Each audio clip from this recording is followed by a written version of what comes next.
Hola, buenas tardes, bienvenidos a nuestro programa donde nuestro tema principal es la educación rural, uno de los temas más importantes en Colombia, acompañado de mi compañera Heidi y quienes habla Ana González. Empezando vamos a escuchar una opinión de ella. Bueno, lo que es la educación rural acá en Colombia, lo que podemos ver es un abandono estatal muy fuerte, muy marcado. La educación rural, por ejemplo, tiene problemas en cuanto a lo que es infraestructura, los niños no tienen las herramientas, los útiles e incluso el trabajo infantil. Muchos de nuestros niños tienen que trabajar y por eso mismo se ven obligados a dejar la escuela e ir a hacer trabajos duros y bueno, se ve muy marcada por estos puntos a tratar y que es muy importante, ¿no? Y es muy importante ya que por medio de la educación pues se puede transformar una sociedad. Ahora vamos a ver un poco de los factores. ¿Qué opinas, Dana, de los factores que influyen en cuanto a la educación?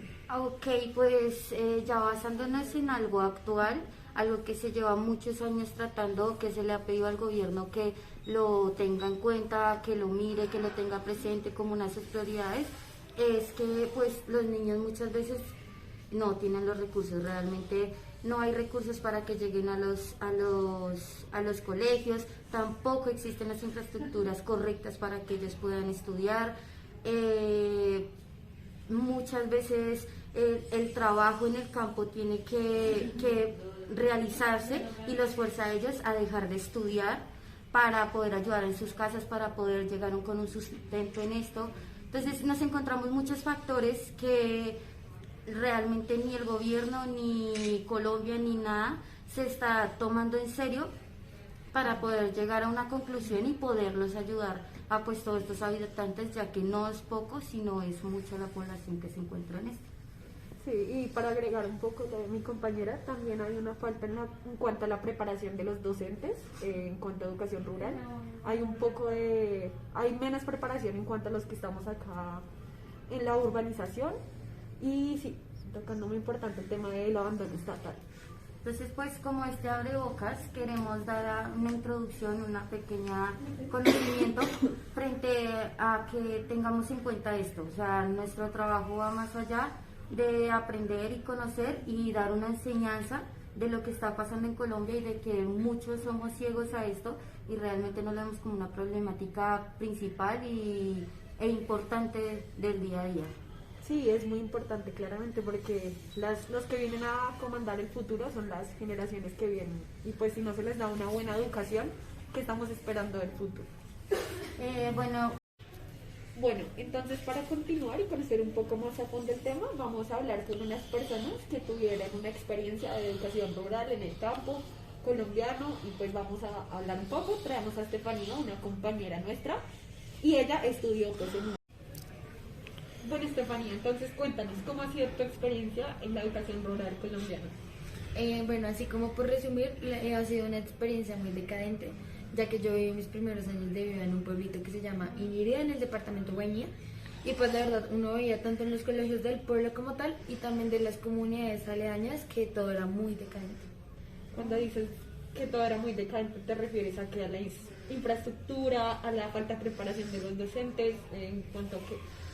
Bueno, digamos, en el pueblo era más como la calidad de profesores y la cantidad, ya que no habían profesores suficientes, entonces a veces dividían dos cursos en dos, ¿sí me entiendes? Quinto y sexto en un mismo salón con un mismo profesor, porque no habían más profesores. Y ya yendo hacia las comunidades indígenas más alejadas, tanto en la infraestructura como en la calidad de docentes, ya que habían comunidades donde los niños estudiaban literal en chozas, o sea, no tenían paredes. Ok, Estefanía, y otra pregunta que tenemos nosotras es, ¿cómo era tu día a día en esto? O sea, ¿cómo te encontrabas tú? ¿Cómo llegabas tú a tu colegio? ¿Qué te exigían de pronto tus papás para poder estudiar? Cuéntanos. Bueno, la verdad yo era como, o sea, el pueblo es muy pequeño y yo era o sea, era de las familias de un poco porcentaje que tenían moto, como que tenían las herramientas y yo vivía en un colegio rural, pero mi madre tenía las herramientas, entonces me llevaban moto y eso, pero pues muchos niños no, todos tenían que ir caminando alrededor del pueblo, todos hacia el mismo colegio porque solo habían dos colegios. Y ya más como en las comunidades habían indígenas que hasta iban en canoa. Ok, y también ya tengo otra pregunta. ¿Veías algún caso de trabajo infantil entre tus compañeros? No, entre mis compañeros no, pero sí se veía harto como la cultura obligada. Digamos, yo tenía compañeras que ellas no podían hacer nada porque eran de culturas así indígenas y todo eso, y era súper, o sea, como que se sentían ellas súper amarradas. Y ya, pues quisiéramos hacer una pregunta y es como, ¿por qué decidiste salir de allá? O sea, ¿por qué no seguiste tus estudios allá? ¿Por qué, no sé, fuiste a una ciudad o qué hiciste ahí en ese momento? Aunque la verdad, yo me fui porque mi mamá decidió que la educación que estaba teniendo no era suficiente, ya que iba en noveno y nada, que me daban, digamos, inglés. Yo nunca vi inglés hasta noveno, que pude estudiar en otro colegio. Claro, es entendible. Vale, muchísimas gracias. Vale. Bueno, ahora ya que se fue nuestra compañera Estefanía, vamos a analizar un poco la situación de ella. ¿Qué podemos ver en este caso? ¿Qué opinan? Pues yo creo que volvemos y recalcamos todas las problemáticas y los factores que se han venido viendo desde hace mucho, que se han tratado, que realmente son ignorados porque como podemos ver nuestra compañera pues ya está mayor, ya eso pasa hace mucho y actualmente lo vamos a seguir viendo, o sea, habrán muchos niños que no tengan esta oportunidad, existe en el siglo XXI que realmente niños no tengan, o sea, una mayor edad y no hayan entrado ni siquiera a un curso o hayan aprendido a leer o a escribir. Exacto, y también se vuelve a recalcar el tema de lo que es el abandono estatal. ¿Cómo es posible que haya dos colegios en una zona tan grande como lo es la Guainía? También la infraestructura, como nos decía nuestra compañera, eran chozas, ni siquiera eran pues estructuras adecuadas para que los niños pudieran estudiar, sentarse, estar en en un ambiente propenso para el estudio. Bueno, y por otro lado, pues también lo del trabajo infantil, lo de las culturas, sí es muy... Pues eso también yo creo que es uno de los temas a tratar muy importantes, sí. Ya que creemos que eso no existe, o sea, que creemos que eso ya pasó, Y acá, que eso sí. fue en esos antepasados y acá existe. Existirán niñas, niños que se ven forzados a vivir de una manera que realmente no es apta o realmente no es buena, como lo podemos decir, o tranquila, simplemente que sea tranquila para su diario vivir, considero yo. Bueno, ahora traemos otro invitado que nos va a contar un poco de su experiencia de educación rural. Bueno, les traemos a nuestro compañero Joan y él nos va a contar un poco acerca de su experiencia con la educación rural. Bueno, yo estudié un año en Guaduas, Cundinamarca. En este pueblo hay casi 4 colegios. 2 eran de estudios de primaria y ya los otros 2 de secundaria. Lo malo es que sí se veía bastante gente para la cantidad de salones y cantidad de estudiantes. Entonces, digámoslo así, eran profesores que dictaban 3 materias. El mismo profesor dictaba, digámoslo así, biología, sociales y química, por decirlo así. Entonces se veía como esa falta de docentes de calidad y ya especializados en su materia. También se veía en el pueblo en general que muchos adultos eran analfabetas, que no tenían como el acceso a un título universitario. Pues antes no había tecnología, entonces digámoslo así, no tienen la facilidad de poder conectarse desde un celular y hacer un curso en el SENA. Entonces son como variables que afectan también, que no se creen, pero pues afectan en realidad. Lo que decía mi compañera, como ese abandono por parte de la alcaldía, sí se veía bastante porque a veces las infraestructuras estaban muy malas, entonces pues se dificultaba mucho pues tener una clase, como ustedes decían, tranquila, como que le den ganas de uno ir a estudiar, entonces pues era un poquito complicado. Ok, Johan, ¿y por qué no nos cuentas un poquito de cómo consideras tú que fue tu nivel de educación ese año en ese colegio? Pues la verdad sí fue un poquito bajo porque el inglés, lo que hablaba mi compañera anterior, el inglés era súper básico.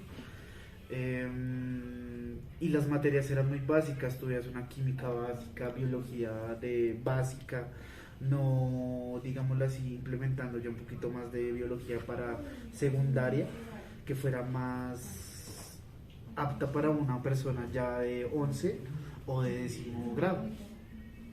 Entiendo. Y bueno, ¿tú cómo tocaste el tema de docentes. Entonces nos decías que había como una falta de preparación, falta de capacitación. Falta de capacitación, digámoslo así, por lo que decía, digámoslo así, el profesor tenía que hacer 3 materias, entonces pues obviamente el man iba muy cargado de cosas, entonces llegaba dando una clase y a veces se confundía en la otra, entonces era un poquito complicado también para uno como estudiante, como para ellos como profesores a la hora de coger tanto tema como para una sola clase. Ok, Giovanni. ¿Y tú te graduaste de ese colegio? Sí. ¿Cómo consideras que fue pues, ese proceso? Pues el grado, el ICFES sí, lo bueno, o sea, lo que sí recalco es que fue como uno de los primeros ICFES ahí en el pueblo, o sea, como que el colegio sí tenía una muy buena educación para ICFES, o sea, la preparación para el ICFES fue muy buena, o sea, no lo peleo, pero sí, digámoslo así, uno veía, digámoslo así, muchas personas en los salones, también esa cantidad de estudiantes pues obviamente hace más difícil el estudio en ellos, que se concentren más fácil, se dispersaban mucho, había mucha gente, entonces no se podría llegar a una concentración muy buena para los estudiantes. Vale, muchísimas gracias Joan, por contarnos tu experiencia. ¿A ustedes? Bueno, ya concluyendo el tema de mi compañero, pues vemos que fue una educación de pronto no tan marcada como la que estábamos tratando nosotros, pero sí hay dificultades, sí se ve la problemática, sí se ven los factores que afectan este tema.